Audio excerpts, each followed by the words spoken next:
Sobre tudo isso, a gente conversa agora com o advogado, criminalista, ex-presidente da OAB do Ceará, ex-deputado federal Paulo Quezado. Bom dia, Paulo Quezado. Bom dia, Jocélio. Bom dia, ouvintes da FM do Povo.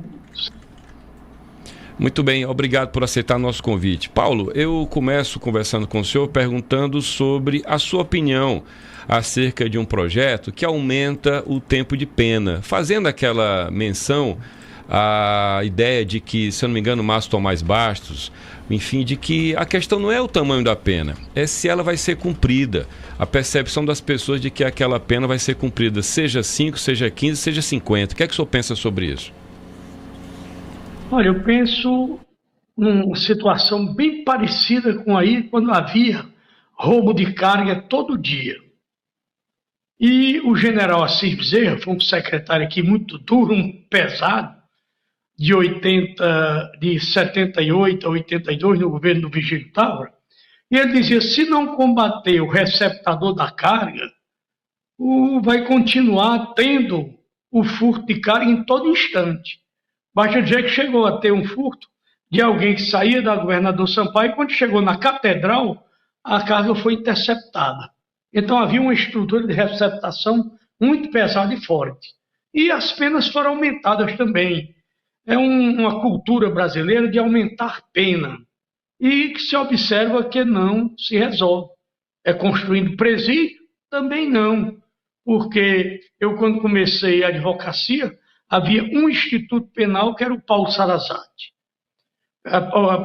Tempos antes havia sido encerrada a casa de detenção que hoje é a Insetur. A gente popularmente chama de Insetur. Então eu não vejo essa coisa de proposta de aumento de pena resolver criminalidade. O feminicídio já está em 40 anos. Essa sua linha consoante pensava o saudoso Márcio Tomás Bastos, é uma linha importante de cumprimento de pena. Mas também cumprir pena numa estrutura como nós temos hoje no Ceará, presídio com capacidade para 1.000 pessoas ter 2.000, não é pena a ser cumprida. É tortura, é todo que o valha. É diferente.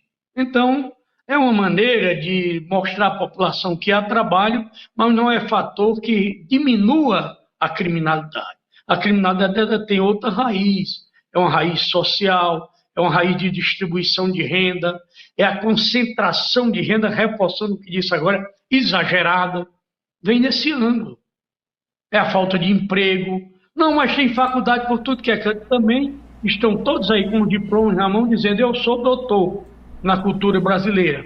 Mas não tem. Até que melhora hoje com as escolas profissionalizantes. Nós temos hoje uma série, quase 600, 700 escolas profissionalizantes, em que você termina o ensino médio com uma profissão. E essa profissão não pode ser uma qualquer. Nós temos muito brasileiro hoje trabalhando no mundo afora, morando no Brasil, que é a questão tecnológica. Uhum. O ensino tem que ter um viés tecnológico muito forte, e ainda não tem. Então são esses pontos que resolvem a situação brasileira. O aumento de pena é um paliativo, é uma coisinha, uma dosagem pequena no que tem hoje de desigualdade no país, na vida brasileira. É muito difícil, principalmente nas chamadas grandes cidades. Eu cheguei em Fortaleza em 1970 com 14 anos, e hoje, se eu chegasse em Fortaleza, dificilmente identificaria, a não ser se chegasse no centro da cidade. Então, é uma cidade que perdeu o tamanho que é. A região metropolitana já chega a 3 milhões de habitantes. Então, nós não temos um planejamento. Pode emendar casa, o que eu imagino é só olhar o que se vê de gente morando nas ruas. Não é só de Fortaleza, é de São Paulo, é do Rio de Janeiro, em todo canto. E eu digo, isso vem a partir de uma lei que aboliu a escravidão, mas deixou o escravo. Certamente. Que é a princesa Isabel, num artigo sozinho, José, ela fez a abolição dos escravos. E não teve mais outro artigo a partir daí. Então mandou que todo mundo fosse para as suas casas, quando não tinha casa, quando não tinha saúde, nenhuma indenização.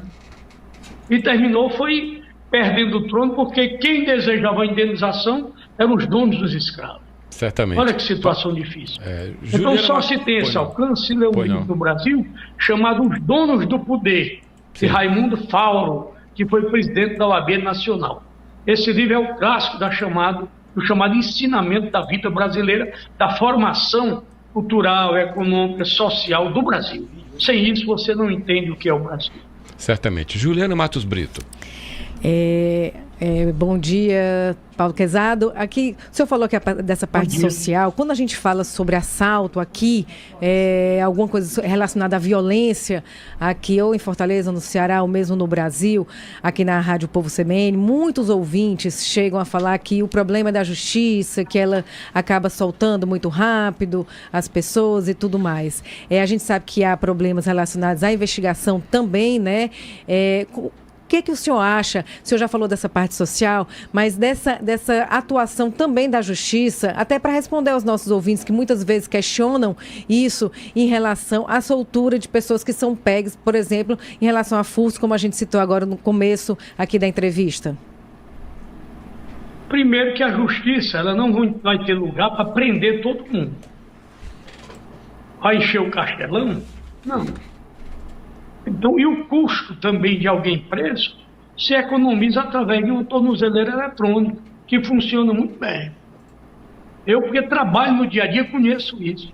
Então, a tornozeleira conta pena e, ao mesmo tempo, não é que vai diminuir a criminalidade, é que vai desafogar os presídios, que é um problema também nacional, não é cearense. É uma questão dos presídios, é nacional. O Ceará melhorou um bocado. Eu que visito presídios semanalmente, o preso quer trabalhar, quer estudar, quer ser aprovado no Enem, lá é aprovado em faculdade, então há um prenúncio de ressocialização. Há um início de ressocialização. Para o mundo, a opinião aí não é pública, é uma opinião publicada. Ou seja, eu digo o que é e a pessoa absorve. Mas é preciso que seja alguém experimentado no dia a dia naquilo que você me pergunta. Melhorou? Melhorou. Melhorou até na visitação do advogado, que antes a gente passava uma manhã esperando. Eu marco hoje, que amanhã às 9 horas eu quero falar com alguém detido chamado Carrapicho, a penitenciária da Calcaia. Eu chego lá 15 para as 9, o preso já está me esperando. Então, esse é de quem conhece o manejo. De um tempo desse para cá, melhorou muito. Agora, aumentou o índice de criminalidade através de uma linha que existe hoje, que começaram duas há 30 e poucos anos, uma de natureza italiana e outra meio doméstica, duas facções, e hoje nós temos 72 facções no Brasil. Ou seja, o governo, a política pública referente à segurança não foi capaz de diminuir a projeção das facções. E assim Paulo, funciona. E mete medo em todo mundo. Paulo, todo mundo. Tá.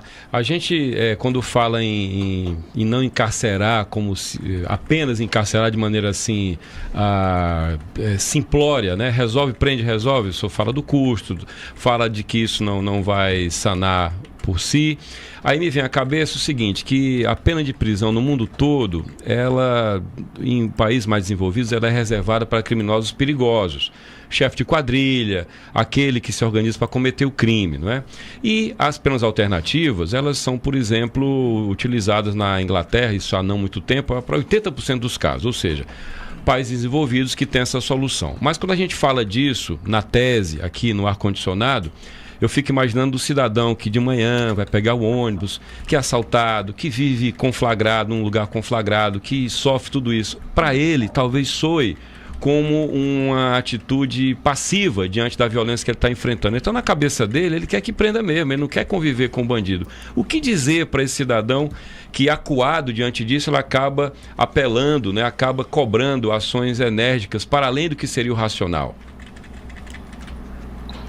Por trás daquele que leva um celular, tem o homem que vai ser futuramente dono dos celulares inteiros.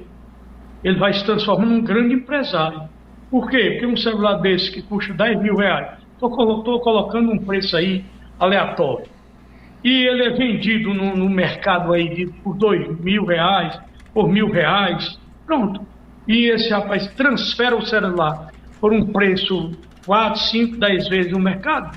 Acontece o que acontece com o furto de fios, esses fios de eletricidade, desses componentes de eletricidade. Então, repito o que disse o velho general, por trás de tudo isso tem alguém que recebe e comanda o universo do crime. Então não é aquele pequenininho para resolver, porque na hora que ele é preso tem um substituto. ele vai ter o substituto. Não vamos tirar todo mundo que furta celular. Na outra semana já tem todo mundo devidamente não treinado, mas que vai arrancar o patrimônio, às vezes, de alguém que pagou aquilo em 10, 15 vezes. Em outros termos, eu estou dizendo o seguinte, o Estado, o poder público, tem que focar no bandido que é mais estratégico, é o chefe da quadrilha, o que planeja. É o que você disse. E não ficar preso ao varejo. Perfeitamente. Né? E não ficar no varejo. Pronto. Faltou inteligência para saber quem é o dono do território, quem comanda o território, quem é o beneficiário principal desse furto, do tráfico de droga, que é a mãe de todos esses males. Então, vai saber quem é o dono disso. O aviãozinho, ou alguém que é encarregado de receber um celular aqui e vender ali, esse não tem a força tão grande no que se diz crime organizado. Tá. Esse é um qualquer na estrutura e pode ser facilmente substituído. Ok. Paulo, muito obrigado. Sempre um prazer ouvi-lo. Aliás, não o te entrevistar no programa, primeira de uma série, certamente. Um abraço. Um abraço. Perfeito. Bom dia, foi um prazer. Tchau, tchau. Estou aqui à disposição, agradecendo a vocês pela comunicação. Um abraço grande. Conversamos com o advogado criminalista Paulo Quezado, ex-presidente da OAB do Ceará, ex-deputado federal também aqui pelo Estado. São 9h50.